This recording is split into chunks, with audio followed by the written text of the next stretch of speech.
I'm a hustler on a mission. Grinding for that spot, a brand new pot to piss in. Trying to school my partners, I don't think they pay attention. I'm sticking to my vision, on the road to the riches. Every single day, I'm a hustler on a mission. Trying to get 100 M's, nigga, I ain't kidding. I'm on a mission, 24/7, 365, until I reach the heavens.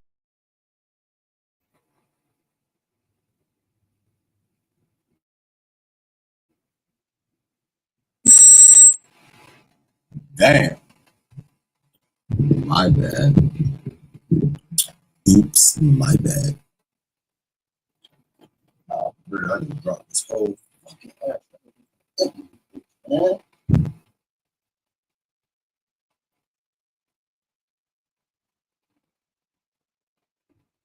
That's good.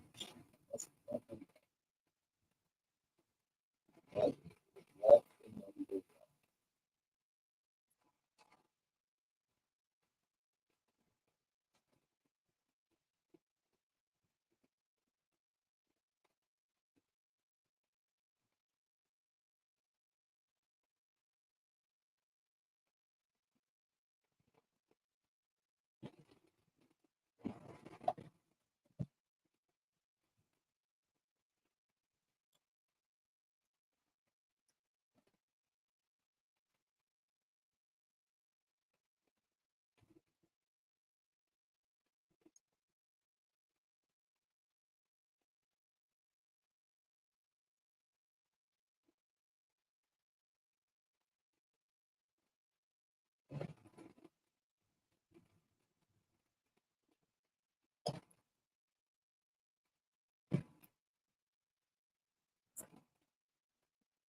Like listening to people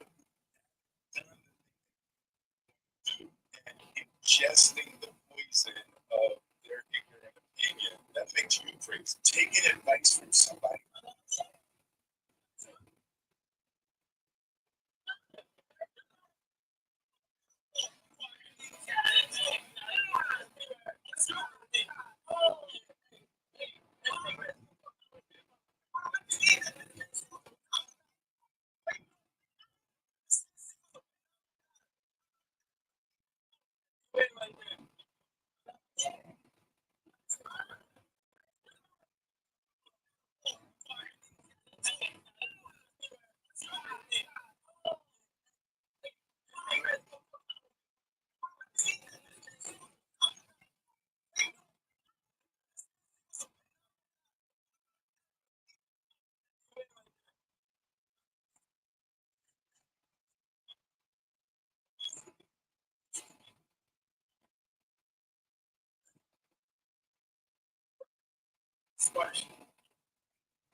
But also they remember, listen, Sparsh, what was placed for streaming you, he took and applied. See what I'm saying?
Niggas will hit one shot and start shooting like Prime Curry.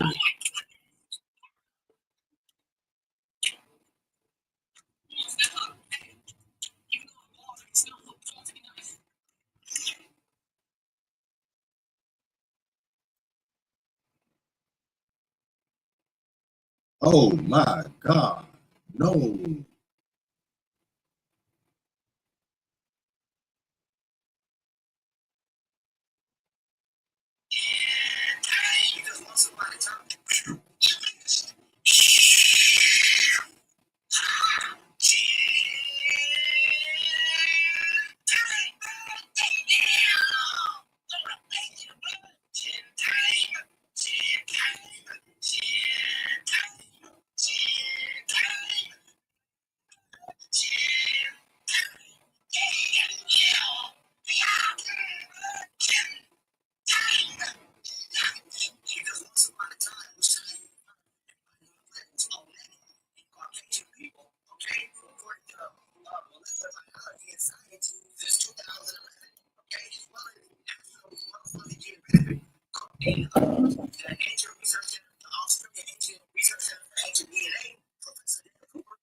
With an abnormally large head was born in the city of Mecca. At the time, the only people on evil earth and were hated the black world. people. Yaqub was So he evil and decided to hated the use his world. immense So he intelligence decided to attempt to use his destroy immense black intelligence to society. attempt to destroy Yaqub, black 6,600 society. years ago, a man 6,600 named years Yaqub ago, with an a man abnormally named large head Yaqub was with an born in the city of abnormally Mecca. large head At the was born in time, the the city only of people Mecca. on earth At were the black time, people. the only people Yaqub on was earth were evil black and hated the people. world. Yaqub was So he evil and decided to hated the use his world. immense So he intelligence decided to to use attempt to his immense destroy black intelligence to society. attempt to destroy Yaqub black crossbred the society. lightest-skinned people he Crossbred could the find with lightest one skinned another, people he which could over the find with course of one many another, decades which over the resulted course in of many people with lighter decades and lighter resulted in people skin. with lighter Yaqub and died lighter aged skin. Yaqub 150, but died his aged followers 150, continued his work. but his followers Eventually, continued they his work. created today's white Eventually, people. they The brutal created today's conditions white of their people. The creation brutal made them conditions of their barbaric and creation evil. made them These barbaric. initial white people eventually These learned to initial white use people eventually trichonology, learned an to use unjust and trichonology, underhanded an mind control unjust and method that underhanded was mind capable of control tricking method black that was people. Their capable of total lack tricking of black empathy people. led to Their them total using lack of empathy trichonology led to to them using enslave the very black trichonology people who had created them. This is to why the create proper them. scientific This is name why for the white proper people scientific is name for Yacubian. white Follow people for more is insightful Yacubian. scientific Follow for videos. more insightful scientific.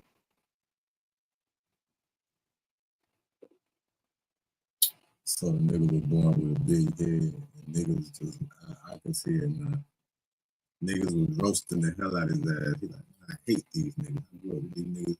My whole life, I hate these niggas. They've been roasting me the whole time. My whole life on my head. Man, fuck these niggas.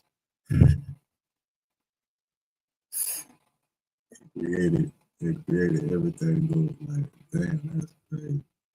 But you were one of us, nigga. That's where the hate of me started from. Brought to you by Rogue.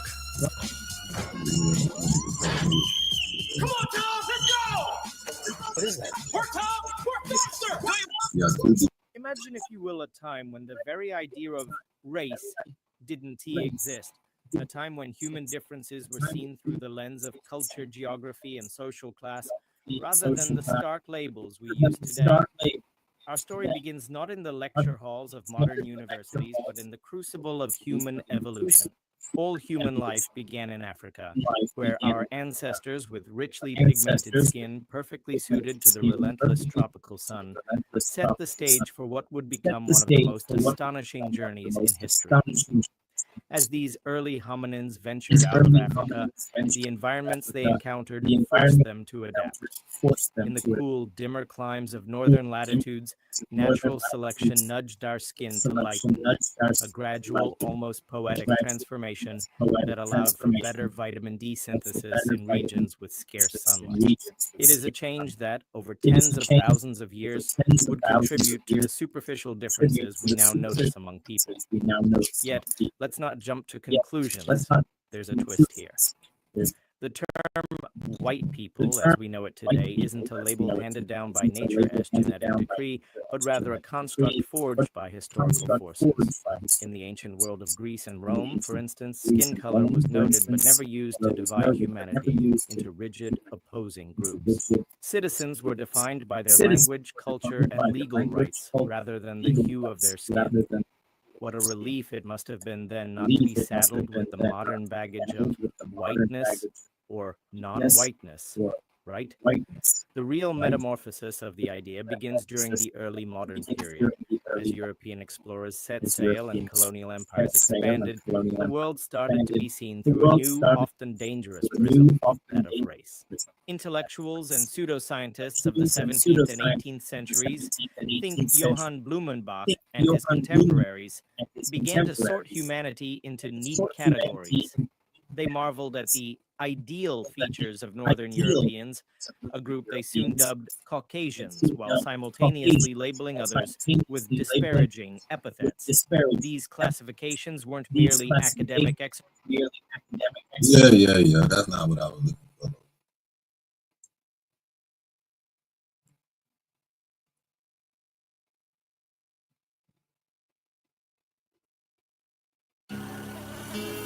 Make it cold. With AC Pro, anyone can recharge their car's AC. Like a pro. Be a pro with AC Pro. In my Legoland, I ride on a dragon, and its breath would melt the clouds. And I build a raft so cool, the whole ocean would come to play. For a limited time, get a one-day two-park ticket for less than $35 per park. This video contains truth bombs that will alter your view of reality. White people, listen up. This is going to be hard to hear, but the truth often is. The Caucasian people are not a natural species of human being. It turns out that the white race was created just 6,000 years ago by an evil black scientist named Yakub. Through a system of eugenics, he was able to separate the white man from the original black man. Now, when I first heard about this, I brushed it off as complete nonsense. But then I started looking into it, and it made way too much sense. This revelation completely turned my life upside down, and to tell you the truth, I spiraled out of control. I relapsed on nitrous oxide and got addicted to rhino pills from the gas station, a deadly combination. One night I did too much and ended up in the hospital. But when I woke up, I had an epiphany. I realized that I couldn't just keep it inside. I had to tell the world the truth. The truth about Yakub, the creator of the white race. Yakub, maker and creator of the devil. The truth of Yakub was first revealed to humanity through Wallace Fard Muhammad, the founder of the Nation of Islam, or NOI, and was later expanded on by his successors Elijah Muhammad and Louis Farrakhan. In order to fully understand the Yakubian Lord, we need to go back about 76 trillion years, when the universe was nothing but, well, nothing. It was just darkness. Out of that darkness, God, or Allah, created himself in a process that lasted 6 trillion years. When he was finally done working on himself, he created the rest of the universe. Now, here's the thing. Allah wasn't the only God. He was actually the first in a long line of gods. After creating the universe, he also created 24 imams, or black scientists, to help him out. And each one of these imams would take turns being God for a little while. Okay, so fast forward another 4 trillion years, and one of these black scientist gods hated the planet so much that he decided to blow it up. He dug a giant hole into the center of the earth and placed a bunch of dynamite inside the earth's core, and Yeah. The planet was then split in two, which would become the Earth and the Moon. Before this big split, humanity was divided into 13 tribes, but only one of them survived the explosion, the tribe of Shabazz. The survivors eventually settled in the land of Mecca in Saudi Arabia, and since white people didn't exist yet, the world was pretty much in complete harmony. This isn't to say that civilization was perfect, but the white man didn't invent League of Legends or tuna casserole yet, so it was undoubtedly much better than it is today. But still, in order for the original man to be perfect, he had to come face to face with the evil inside him and defeat it. And that evil would be brought about by a man named Yaqub, or as I like to call him, the Yak. Yaqub was born in Mecca, and he had a massive head. Okay, I mean, this mother sucker looked like Black Megamind. Here's a quote from one of Elijah Muhammad's books. He was a man, born a black scientist with a big head. He had a great big head, and they used to call him the Big Head Yaqub, because his head contained so much wisdom, or brains of wisdom, that he was called the Big Head Yaqub, meaning he had a lot of wisdom. Yeah, it's not really the most elegantly written book I've read. Then again, the only other book I've read is Mind Equals Minutes.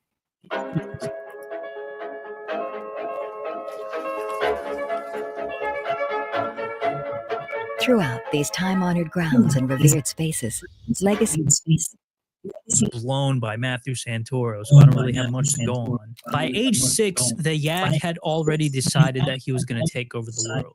Years later, while studying at university, Yaqub made a shocking discovery that would change the world forever. Okay, so basically, inside of the original man, there was 2 genes, or germs, and one of these germs could be separated from him and used to create new races of people. In the germ of the black man, the life germ, Yaqub saw the brown germ, and he said that if he could separate that brown germ, he could drive it into its last stage and clothe it with flesh and give it form and expression, and that Mr. Yaqub did. The Yak figured out a technique to dilute the black man down into a lesser species that would be easy for him to control. He called this technique grafting, which was basically just eugenics, and he could use it to build that army.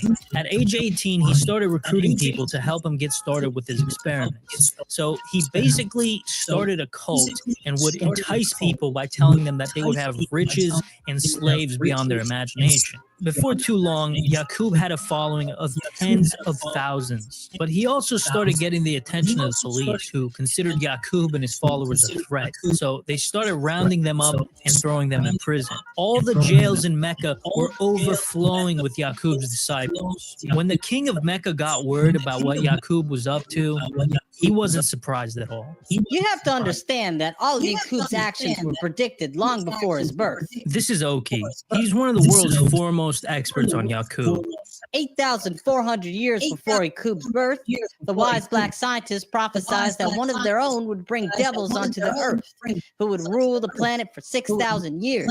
The king of Mecca, being one of the scientists himself, was well aware of the prophecy. The king knew he couldn't fight destiny, so instead of executing Yaqub, he allowed him to carry out his experiments and even funded them, but he told him to get the hell out of Mecca and do it somewhere else. So Yaqub, along with 59,999 of his followers, went to the island of Patmos off the coast of Greece.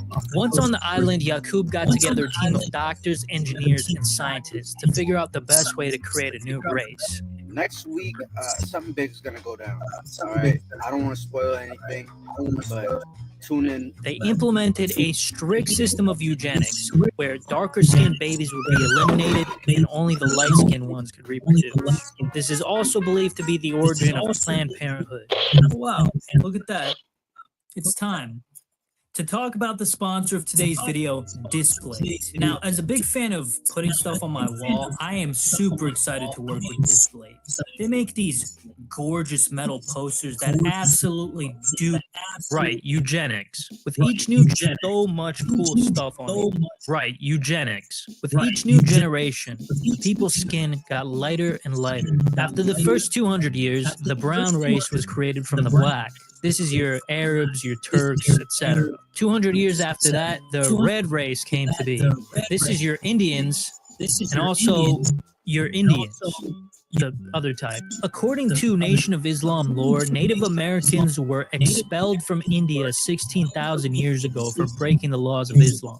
The next iteration was the yellow race, and so on and so forth. That same process continued for 600 years. And at the end of that time, there was a blonde-haired, blue-eyed creature on our planet that is called the Caucasian. This new race of quote-unquote people were completely devoid of the divine essence of Allah who created the universe.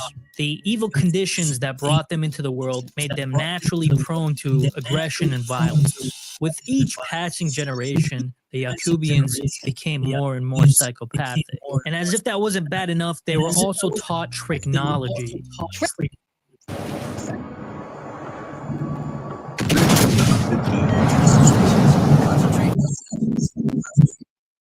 Knowledge is the science of deception.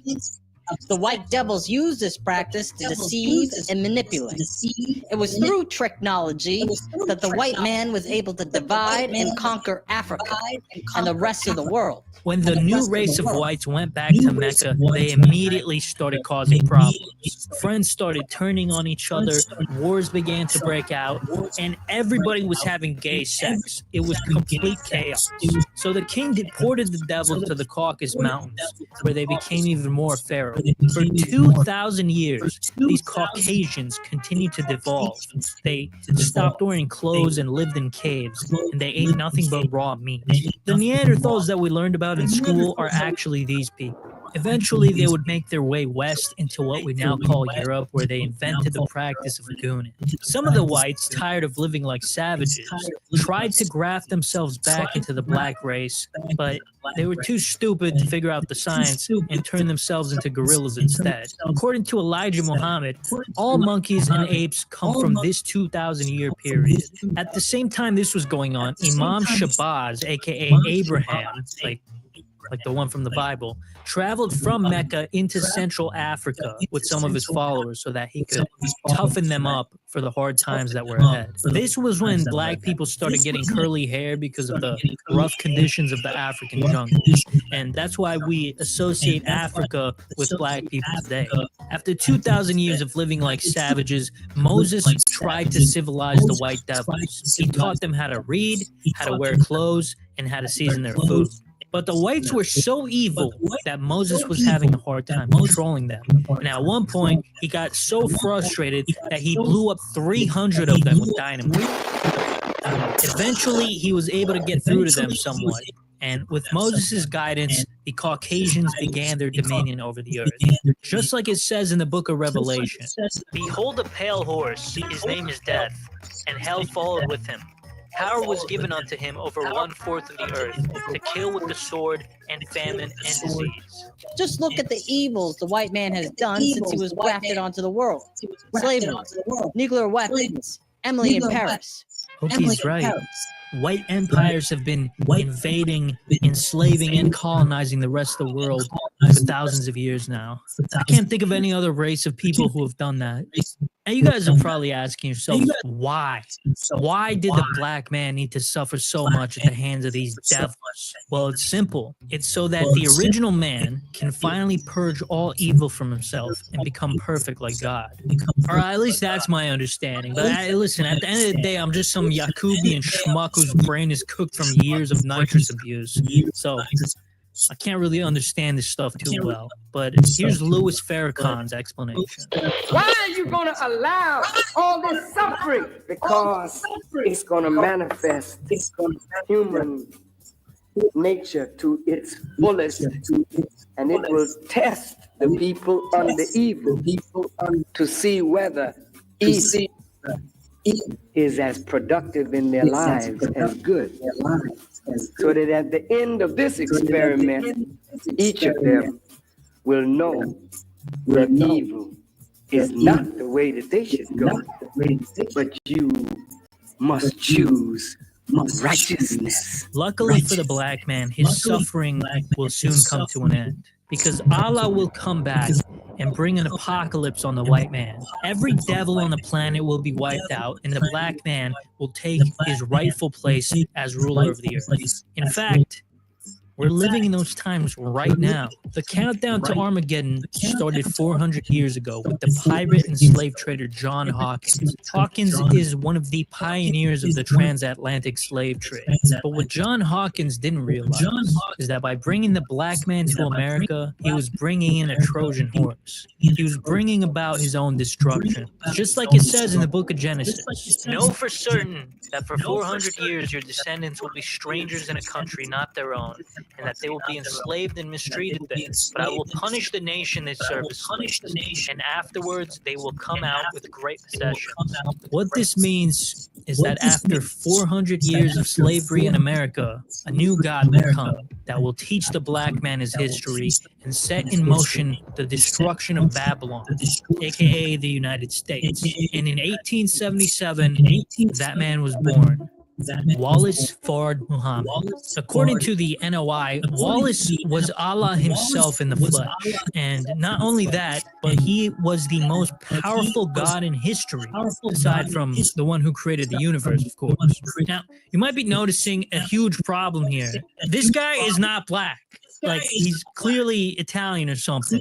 And yeah, that's kind of a huge plot hole, honestly. According to Louis Farrakhan, though, Fard was black, and the reason for his Caucasoid-like appearance was that so he could blend into any group.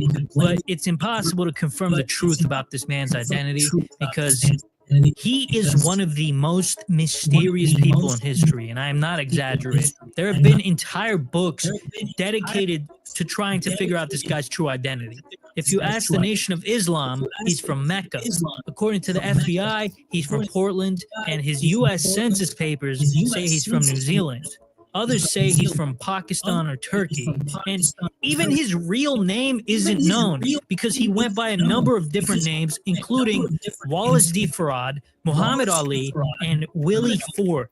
All in all, he had 58 different aliases, and he's been in and out of prison for various crimes. Either way, it doesn't really matter. In the early 1930s, Fard somehow materialized in Detroit and started dropping knowledge bombs on the city's black residents.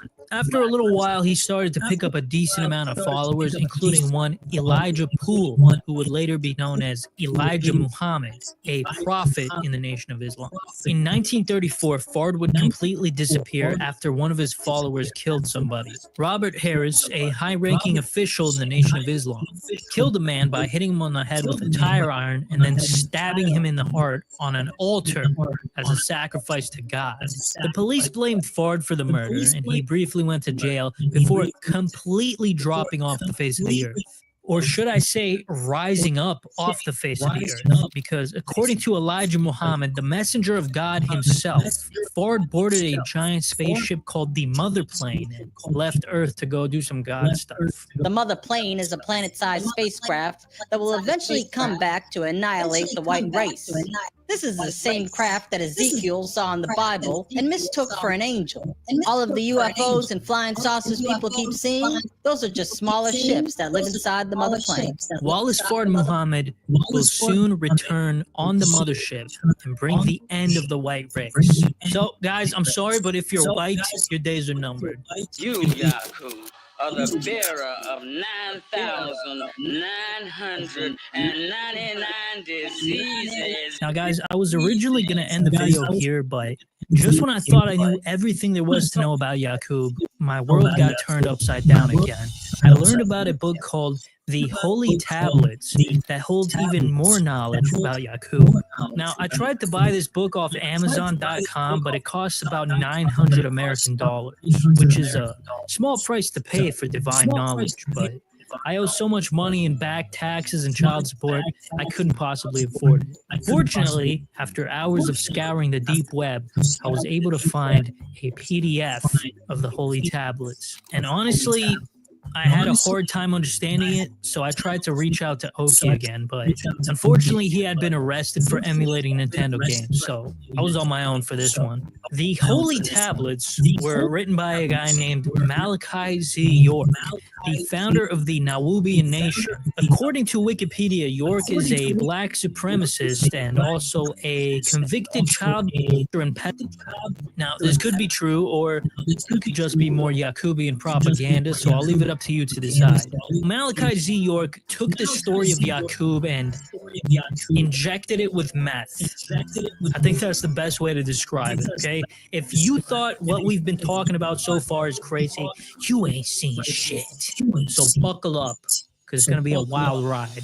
The ancestors of black people originated a long time ago in a galaxy far, far away on the planet Risk. These were godlike beings called the Anunnaki, or the Elohim. At some point, a demon called Shaitan, or Satan, along with 200 of his fallen angels, set off a nuclear bomb on Risk, which destroyed the ozone layer. But the Anunnaki scientists figured out that they could create an artificial ozone layer using gold. But they quickly realized there was a huge problem. There wasn't enough gold on Risk to sustain the atmosphere. So they created a giant planet-sized spacecraft called Nibiru, which traveled around the universe gathering gold to power the shield. On one of these routine trips, Nibiru accidentally collided with the planet Neptune, which set it off course, hurtling towards the planet Tiamat.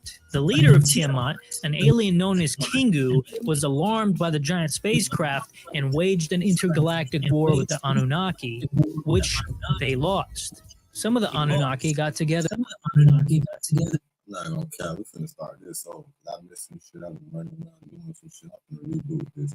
And it's gonna be a real nigga reaction. Baby, I'm a hustler on a mission. Grinding for that spot, a brand new pot to piss in. Trying to school my partners home, babe, they pay attention. I'm sticking to my vision, on the road to the riches. Every single day, I'm a hustler on a mission. Trying to get up.